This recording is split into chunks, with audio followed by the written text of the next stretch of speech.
Out of all the support decks in Payday 2, Maniac sure is one of them. To be honest, that's about as far as my praise for it goes. Out of all the decks I've made a video on so far, Maniac is by far and away the worst. However, it does have a lot of interesting concepts to explore. So let's not waste any more time and get into the deck overview. In my opinion, Maniac has the most unreadable perk deck description in the game. You'd be better off just playing the deck until you figure out what it does, rather than reading that unintelligible mess. That said, you're here for an explanation, so I'll give you one. Aside from health and armor, Maniac has another pool of something called hysteria stacks, similar to how Express has a pool of stored health. The maximum amount you can have in the pool is 600 stacks. You with me? Good, this next part is a ride and a half. For every point of damage you do, up to 240 stacks are added to your pool. If you do 100 damage, then 100 stacks get added, and if you do 500 damage, only 240 stacks are added. These add into the pool on a 4-second timer, which you can think of like a train. The train waits to fill with people, and then pulls out whether it's filled up or not. And if people are left at the station without seats, well, sucks to be them.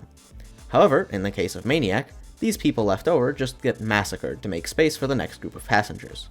While this timer is adding to the pool, another timer is taking away from the pool. On a timer of 8 seconds, you lose 60% of what is in your pool, and then a flat 60 on top of that. Let's say you have full stacks, meaning 600. After 8 seconds, 600 is multiplied by 0.4, and then loses 60, ending up at 180. For another example, say you're at half stacks. After 8 seconds, 300 is run through the same equation, and ends up at 60. As you can see, these forces aren't equal. Overlaying these equations on top of each other shows that after 20 seconds, you end up bouncing between the max amount of stacks and 70% in intervals of 4 seconds. Makes sense? Well, it gets worse. To throw a wrench in this complicated, yet functional machine, these timers are off-sync. Why they are off-sync is beyond me, but here's what that means. On the start of the map, you will follow the cycle I mentioned earlier, but over time, it deviates. At this point, there's nothing you can do. These timers are beyond worldly control, and it means that your ability to keep your stacks at max goes to the wind. Maniac is both extremely consistent and wildly inconsistent for no reason. Alright, let's take it back down to Earth. What do these stacks actually do? Well, for every 25 stacks you have, your team will gain 1 point of absorption, and you will gain 2 points.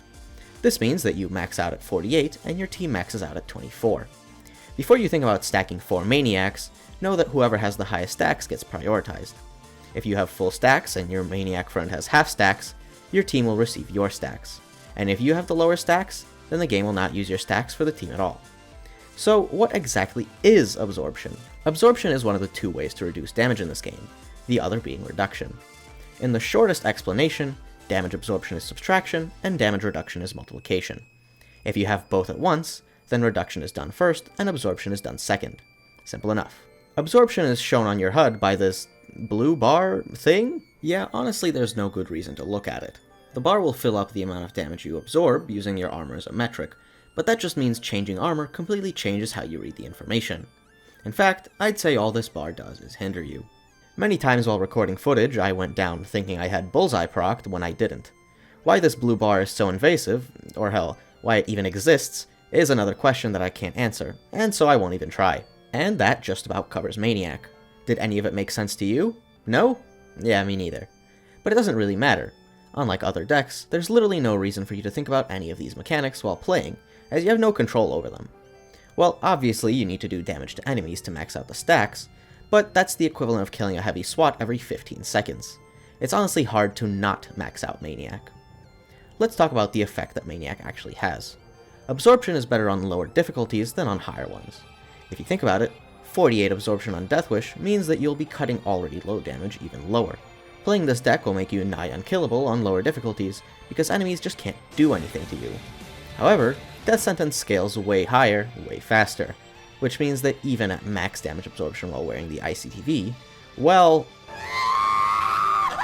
Your sword is so strong! I'm level 1 goblin! I do not know why I got this dungeon! However, not all is lost. Maniac is actually decent in one aspect, that being that you have free 2-shot ICTV.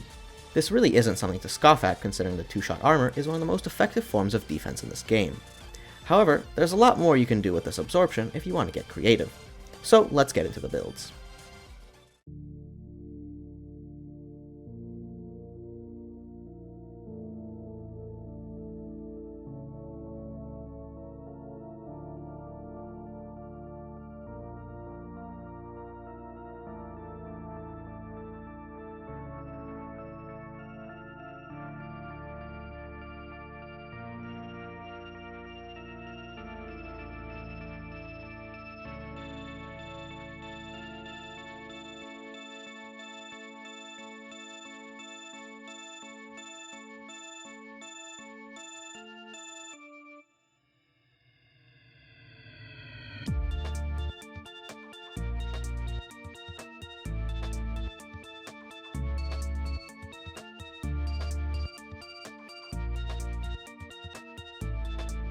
If you want a powerful and consistent build, this is the only one of the video. As I mentioned moments ago, free 2-shot armor is a valuable asset. Combine that with Hostage Taker, the second best survival skill in the game, and you've got something going. Other than that, a quirk of Maniac is that you're quite powerful during interactions because of Die Hard. I'm already a simp for Die Hard and Combat Medic because it lowers heavy damage to just under 80, which enables manual revives easily. But with the Maniac absorption that gets added on afterwards, you're looking at a potential 31 damage from heavy shots. Let's quickly go over the weapons. The Nagant sees no use in most play, and for a good reason. Aside from the Thanatos, it's the worst sniper rifle in the game. However, a sniper rifle is still a sniper rifle after all, no matter how bad.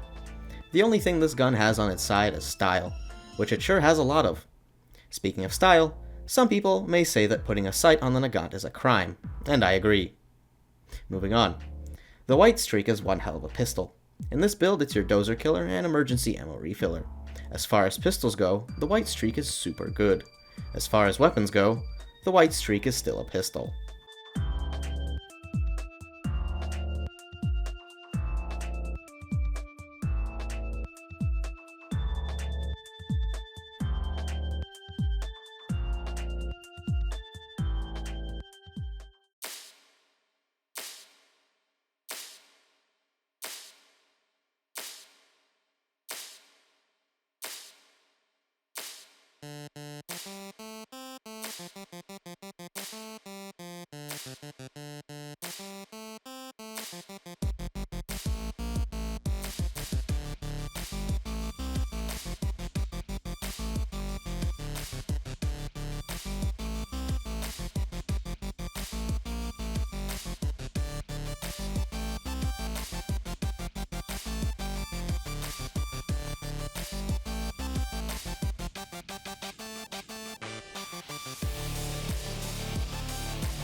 Remember when I said that the absorption on top of the reductions of the last build makes interactions very easy? Well, this is the next level up. Let me get this out of the way first. There's no reason to use everything I did here. Just a 10% resist with Frenzy Aced is enough to make 3-shot Maniac armor work. And if you just want the most effective version, go for Quick Fix Aced Fax, and just leave it at that. Only go for Underdog if you don't want to bring first aids, and absolutely don't go for Forced Friendship Aced. It does next to nothing, but where else am I going to put this skill other than on Maniac to seem like it's doing something? Well, actually there's a few places that it could be slotted into somewhat effectively, but that's beside the point. This build has the potential to make heavies do 0 damage when reviving, something that no other build can do. And continuing with that trend, it can make a lot of enemies just do no damage at all. Aside from dozers, tasers, and heavy swats, you have the potential to just ignore all damage. However, as I mentioned in the deck overview, Maniac is inconsistently consistent, so don't just throw the dice and hope to live because of that. As for the weapons, the AMR is here as a dozer killer and sniper clearer.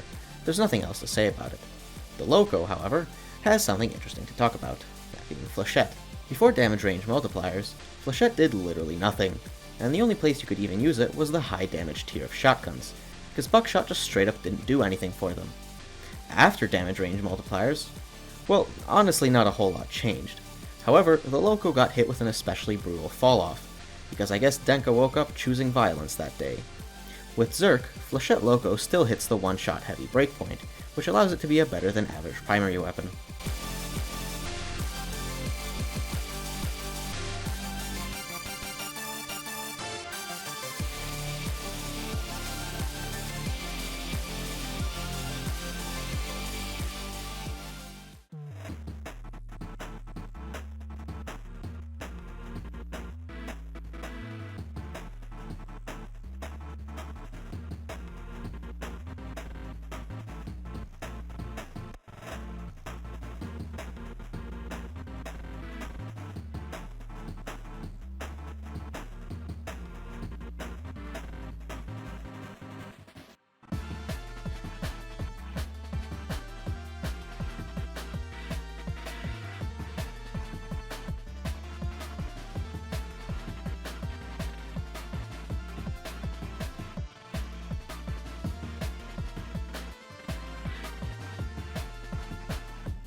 An interesting thing to consider is that Hostage Taker is technically more effective on Maniac than on other decks because of the lower damage.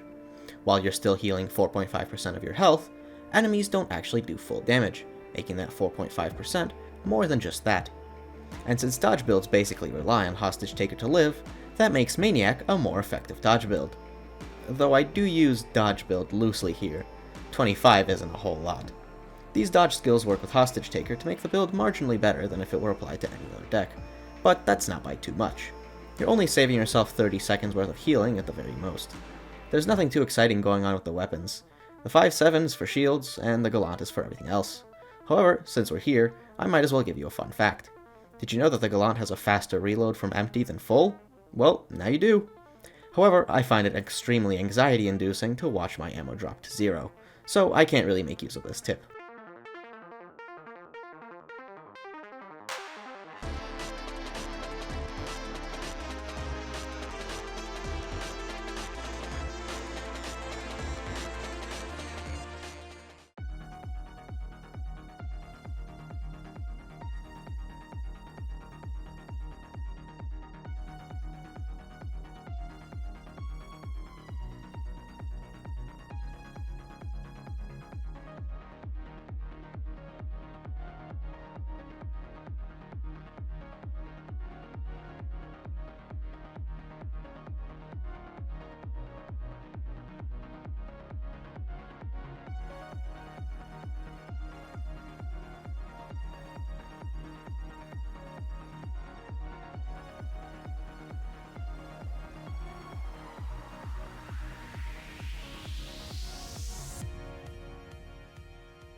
If you watched my Anarchist video many moons ago, you may remember the turret build with Yzma and Mark X.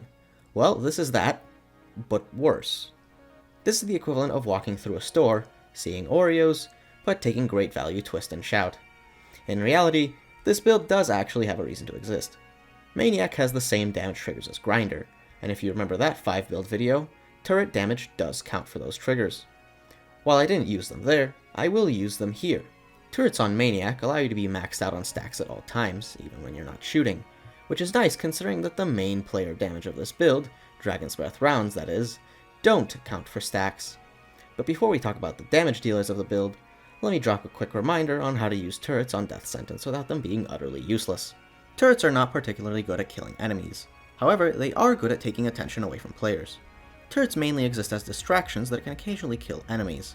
However, keeping turrets alive is not as easy as just placing them down. First off, corners are your friend. Although turrets are basically indestructible from the front, they're extremely fragile from every other side. Place your turrets in corners for them to be protected as much as possible, but they can still die. If they focus on a dozer, they're going to get torn to pieces by everything around them, for example. This brings up point 2. Turrets need babysitting for both ammo and health refills. Do not leave them unattended for too long, or even out of reach. Turrets will die after only 5 shots from a heavy SWAT, and those shots come out fast. Remember that you aren't very mobile with this build, what with wearing a CTV, so the distance you can cover to save your babies is less than you may think. Oh yeah, the CTV. As long as you have Underdog running, you need just a bit of absorption and you'll have 2-shot. Underdog is ever reliable, as everyone knows, so if you want a better setup, move these points around to get Frenzy aced. This way, you end up with a very easy 2-shot setup that barely even requires having stacks, but since I wanted all turret skills, that's not how I made this build. As for the weapons, the Stakeout is a worse Yzma, but it does help that it has a larger mag to counter the longer reload. The Eiger pistol is a machine that out-damages the Mark X, but at the cost of having like 2 bullets left after killing a dozer, so use it sparingly.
Okay, I know you're here for the exceptionally rare.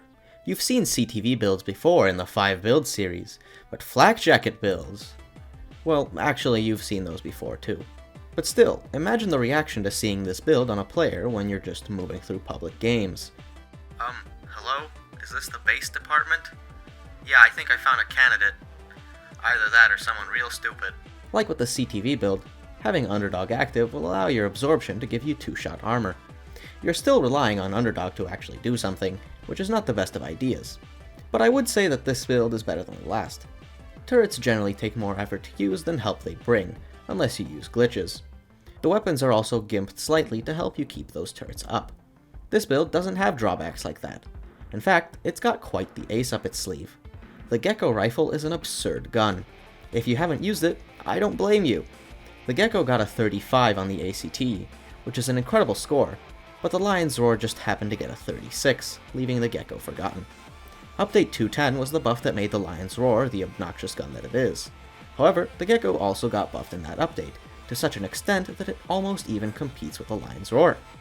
In fact, the only stat the Lion's Roar has an actual advantage in is concealment. The Gecko has a faster reload and bigger magazine, which means you have more shooting uptime, at the cost of slightly less fire rate and damage, which means that in the exact same build, the Lion's Roar only averages 81 damage more per second.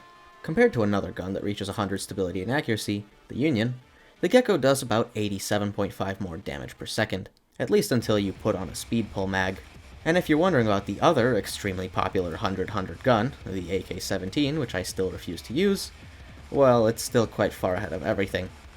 This is a superficial look at these weapons, but it'll at least give you an idea of how effective this gun can be. Seriously, even if it's not in this build, give the Gecko a try. As for the other weapon, the Chicago Typewriter is nothing special. The buffs it got at least made it worthwhile to use, but compared to the Gecko, it doesn't contribute much to this build. And since we're talking about not contributing much, the C4. It's not amazingly useful. Aside from opening stuff, you can use it to mark spawn points or keep a spawn point defended, but it's not amazing. Though, to be fair, neither is Maniac. I guess you could use it to Zerk if you really wanted to. Honestly, just drop the C4 and Underdog Ace and go for quick fix ace first aid kits. Then this build actually becomes really good.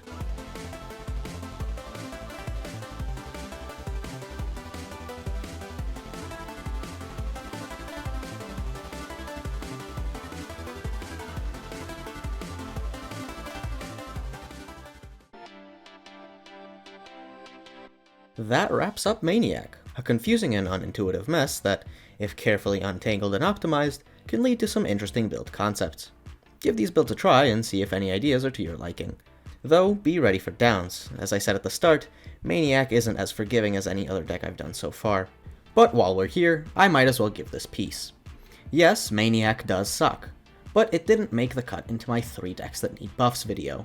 So how do you make this deck less bad? Well, first, fix the description. Get rid of the stacks thing and just gain absorption instead of that roundabout mess. It's not like Overkill doesn't know how to do that. Tag Team gains absorption for every kill. It doesn't get vape stacks that increase by 86 for every kill and then get turned into absorption every 0.5 seconds at a rate of 43 stacks to 1 absorption. Next, let's just make the max absorption 50. It always bothered me that it stops at 48. The breakpoints would be mostly the same, it would just end at a nicer number. You could increase the absorption even further to make it more useful for Death Sentence, but then it just completely dominates Death Wish and below. That's why I think just staying in the same ballpark of absorption is better. Next, you can deal with how the gain and loss itself works. Since the damage you need to max out Maniac is so low, just make the absorption per hit rather than the damage conversion. I imagine something like Grinder, where you gain 5 absorption for every hit that you connect on a cooldown of 1 second. Then, do away with that needless equation, and just say that you lose 15 absorption every 5 seconds. This way you still max out an absorption in about 20 seconds from 0. Nothing is more annoying about Maniac than being at your breakpoint for 4 seconds, and then not for 4, and then being there for 4 seconds again, and then not. That cycle is really annoying, but this new cycle is marginally better since you're at max for 3 seconds and not max for 2. To improve it even more, we can just make an overflow pool of 60. It won't give any more absorption, but it will protect your breakpoints. However, if you're out of action, then this bar will drop and you'll lose the absorption. Oh, and please just sync the timers.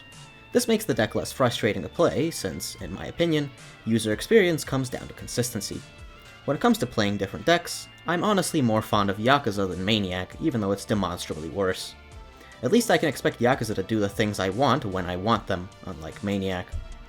And while we're talking about user experience, the confusing absorption bar is abolished with this, since you just gain directly into the white bar in the middle.